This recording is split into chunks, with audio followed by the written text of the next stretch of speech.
Halo guys, assalamualaikum warahmatullahi wabarakatuh. Terima kasih yang udah staycation lagi channel lihat. Halo guys, assalamualaikum warahmatullahi wabarakatuh. Terima kasih yang udah staycation lagi channel lihat Tisam official ya guys. Semoga kalian selalu sehat, berkabar kalau untuk kita semuanya. Kayak Tisam lagi ada di dapur. Kayak Tisam hari ini libur ya guys ya, tapi males keluar. Yampuy, minum kopi guys. Pecandu kopi kita pro.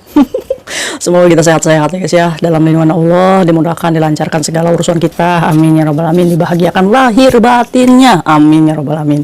Batin saya nggak bahagia kak, ya jangan kayak gitu dong, nggak boleh patah semangat, hidup itu penuh perjuangan. Kalau sukses itu ya mau capek ya guys ya, kalau belum capek ya gimana kita mau sukses. Aduh, ngoceh aja nih, tapi nggak apa-apa deh ya.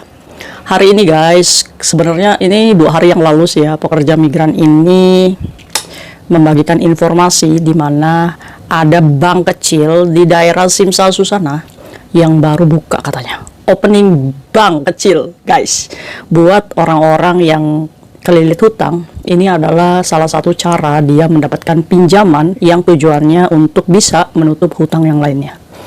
Justru notabene bank yang kita sebut bank kecil ini sebenarnya bukan bank ya guys ya. Kalian tahu nggak sih yang namanya bank itu apa? Bank itu adalah sebuah lembaga yang di dalamnya itu simpan pinjam. Jadi bukan hanya meminjamkan ya guys ya, tapi kita juga menabung di situ. Itu namanya bank. Kalau misalkan lembaga keuangan kayak gini ya kita sebutnya finance ya guys ya, atau lembaga keuangan. Nah, yang jadi pertanyaan, apakah lembaga keuangan ini sah dan legal di Hong Kong?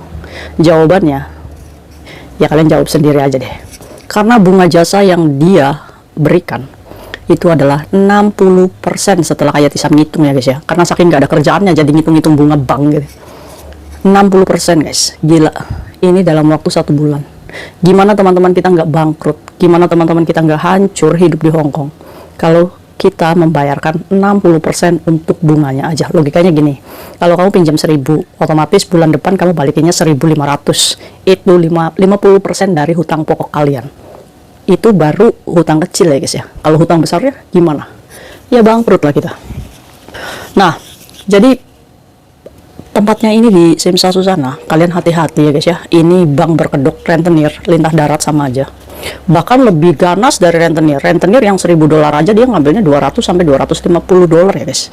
Ini ngambilnya 50%, gila. Berkedok bank lagi.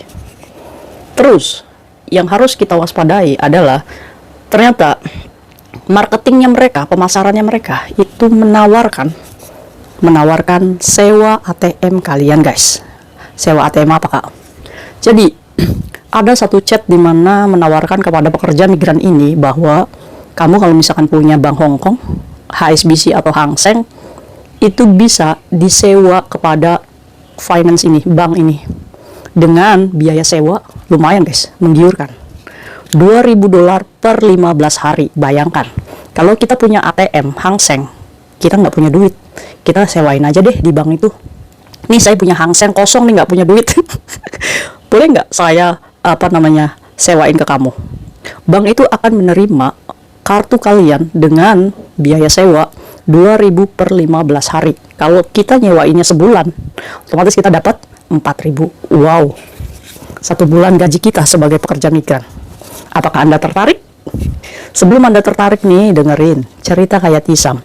Apa sih dampaknya kalau kita menyewakan ATM kita atau menjual ATM kita kepada orang lain? Kalian patut menduga guys, gimana caranya mereka bisa memberikan uang yang jor-joran kepada kalian hanya bermodalkan ATM yang isinya kosong. Buat apa sih? Mungkin buat kalian yang sudah terlibat dengan money laundry, atau buat kalian yang sudah menghadapi persidangan di pengadilan Hong Kong sana, mungkin kalian kapok. Video ini dibuat untuk teman-teman kita yang masih baru atau yang belum mengerti tentang yang namanya money laundry atau apa, kayak bisa bahas di video ini. Yuk. Oke guys, jadi buat kalian dulu nih, money laundry itu apa? Money laundry adalah pencucian uang. Apakah uangnya masuk mesin cuci dicuci? Bukan guys. Jadi money laundry itu adalah terdeteksinya aliran dana yang tidak tahu nih sumbernya dari mana. Tiba-tiba di ATM kalian itu ada uang 1 miliar. Uang dari siapa tuh kak? Apakah tuyul mindahin ke rekening? Bukan. itu adalah sebuah oknum penjahat money laundry, di mana dia melakukan transaksi penipuan kepada orang lain atau menggunakan untuk bisnis ilegal, bisa jadi narkoboy ataupun apapun yang uangnya dialirkan menggunakan ATM kamu. Jadi, kenapa teman-teman kita pada ketangkap polisi padahal dia nggak menggunakan ATM tersebut? Karena polisi akan menangkap siapa pemilik rekening tersebut. Itu artinya, meskipun kalian lagi cuci piring di rumah bos, kalian adalah sindikat yang diduga oleh polisi terlibat dalam money laundry atau kejahatan pencucian uang. Ngeri nggak? Ngeri ya? Oke, kisah ini mungkin bisa membuat kalian berpikir untuk menggadaikan ATM kita atau menjual. Yuk. Kayak Disam punya cerita ini benar terjadi di Hong Kong. Kayak Disam mengambil contoh pekerja migran dari Filipina ya guys. Ada 2 orang yang sedang menghadapi sidang money laundry di pengadilan Satin sana. Ini seru guys. Jadi di dalam sidang itu ternyata debat antara jaksa, pengacara, dan hakim. Ada 2 pekerja Filipin yang tersandung proses money laundry. Kita sebut aja yang pertama ini Mbak A. Mbak A ini ceritanya kerja di Hong Kong. Dia kenal saudaranya yang merekomendasikan Mbak A ini untuk kerja di saudara majikan dari saudaranya itu. Nah ngomong, kamu bisa nggak bukain HSBC? Nanti ATM-nya saya pakai untuk bisnis. Nanti saya kasih fee deh. Karena Mbak A ini tahu saudaranya ini jual beli online guys. Akhirnya ya percaya aja karena melihat saudaranya yang ngasih tahu, iya kan? Akhirnya Mbak A ini ada kesempatan untuk membuat kartu ATM di HSBC. Jadilah tuh ketemuan di saat Mbak A ini libur kerja. Pada waktu itu Mbak A itu memasukkan deposit cuma $100 aja di ATM HSBC. Bisa jadi tuh. Karena nggak punya uang, Mbak A ini ya ngambil lagi tuh $100-nya setelah jadi. Akhirnya ketemu di salah satu mall, di mana HSBC itu diserahkan ke saudaranya yang menyuruh buka rekening tersebut guys.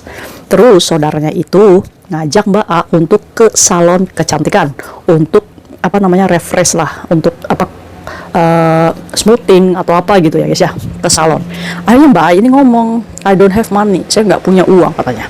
Tenang aja, kamu kan udah baik nih bukain ATM buat saya kasih kamu deh $1.000 guys. Setelah dia mendapatkan $1.000 nih dari temannya, dari saudaranya, ya dia have fun dong di salon itu kan guys.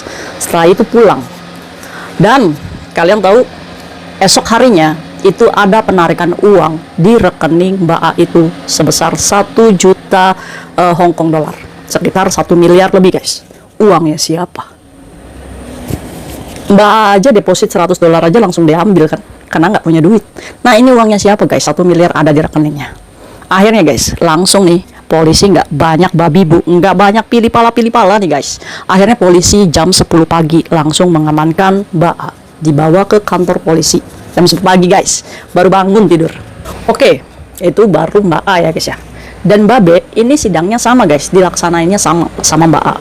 Mbak B ini beralasan ya guys ya, kalau misalkan dia memang sengaja mau buka bank HSBC untuk menyimpan uangnya.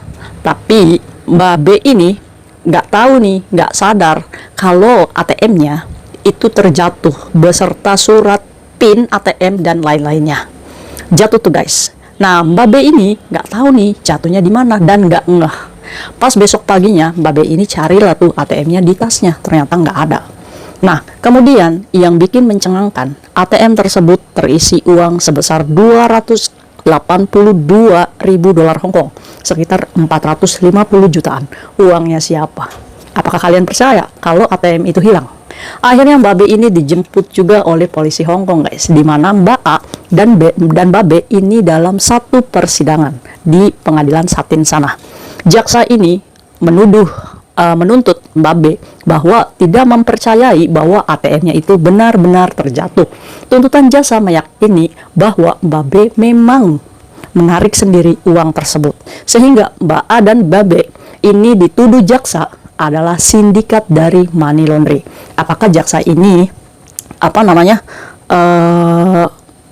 membenci kita? Enggak guys, karena dia ini menjalankan tugasnya. Nah dibantah nih oleh pengacara nih, katanya minta dihapus tuh rekaman interogasi yang dilakukan polisi Hong Kong dengan Mbak A dan Mbak B. Karena apa? Karena mereka ini ditekan diarahkan oleh polisi Hong Kong bahwa untuk mengaku untuk tidak mengenal yang tadi tuh, yang menunjukkan arahnya tuh guys. Nah, yang menyuruh dia membuka ATM nih guys. Nah, pengacara ini ngomong kalau misalkan dia ini memang disuruh sama saudaranya, jadi dia ini orang yang nggak tahu apa-apa gitu, cuma diiming-imingi seperti itu, makanya dia ini terjebak. Nah, hakim ini agak mikir, ya udah deh, ditunggu dulu sidangnya, istirahat dulu sampai disambung lagi jam 3 sore guys. Dalam sehari aja ngurusin money laundry 2 cece ini pusing ya guys ya hakim. Akhirnya, apakah sudah ada keputusan? Hakim memutuskan bahwa segala bentuk bukti yang jaksa punya itu tetap diajukan sebagai bukti di persidangan. Sehingga dari sini kita mengambil kesimpulan apa guys? Jadi, kalau kita sudah terlibat, seberapa kita mengelak akan susah.